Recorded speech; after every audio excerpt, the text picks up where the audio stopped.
বিশেষ অনুরোধ, আমাদের চ্যানেল বেঙ্গলি স্টোরি টেলারকে সাবস্ক্রাইব করুন।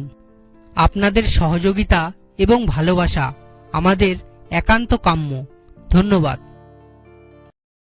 নমস্কার বন্ধুরা, আজকে আমি আপনাদের শোনাবো গোপালের গরু, ছোট্ট মজার একটি গল্প। গোপালের একবার একটি গরু হারিয়ে গিয়েছিল।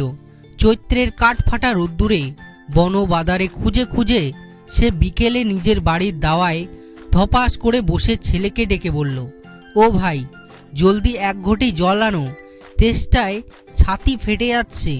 গোপাল হা হুতাশ করে বলতে থাকে, ভাই রে, আর বুঝি বাঁচি না।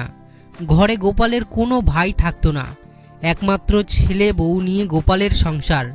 গোপালের স্ত্রী রান্নাঘরে ছিল। সে গোপালের কথা শুনে বলল, মানুষটার এতটা বয়স হলো, তবু যদি একটু কাণ্ডজ্ঞান থাকতো। নিজের ছেলেকে ভাই বলে ডাকছে গা। ঘরে ছেলে ছাড়া কে আর কটা ভাই আছে গো তোমার? স্ত্রীর কথা শুনে গোপাল বলল, সাধের গরু হারালে এমনই হয় মা। স্ত্রী মা ডাক শুনে এক হাত জিভ বের করে সেখান থেকে পালিয়ে যেন বাঁচে। এ আবার কি কথা? গল্পটি কেমন লাগলো কমেন্ট করে জানাবেন এবং ভিডিওটিতে অবশ্যই একটি লাইক করে দিবেন। গল্পটি যদি ইন্টারেস্টিং মনে হয় তাহলে বন্ধুবান্ধব এবং পরিবারের মাঝে শেয়ার করে দেবেন। চ্যানেলে নতুন হলে সাবস্ক্রাইব করে বেল আইকনটি বাজিয়ে দেবেন, তাতে পরবর্তী ভিডিওর নোটিফিকেশন সবার আগে পাওয়ার জন্য।